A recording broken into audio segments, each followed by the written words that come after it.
والذين هم للزكاة فاعلون والذين هم للزكاة فاعلون যারা যাকাতের কাজ আদায় করে। যাকাত এটা এখন দুই প্রকার, একটা হলো দৈহিক দিক দিয়ে, আর একটা হলো সম্পদের দিক দিয়ে। তাফসীরে ওসমানীর মধ্যে বলা হয় যাকাত হলো দুই প্রকার। লিযাকাতি ফাইলুন, এটা হলো দুই প্রকার।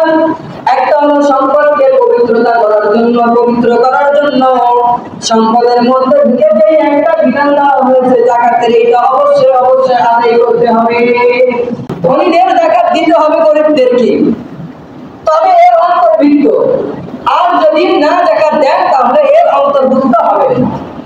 এরপরে দৈহিক দিক দিয়ে, এটা হলো দৈহিক, আপনি যেই খাবার খাইতেছেন এইটা আপনার হালাল খাবার কিনা, এইটা আপনার হালাল খাবার কিনা এইটা লক্ষ্য করতে হবে।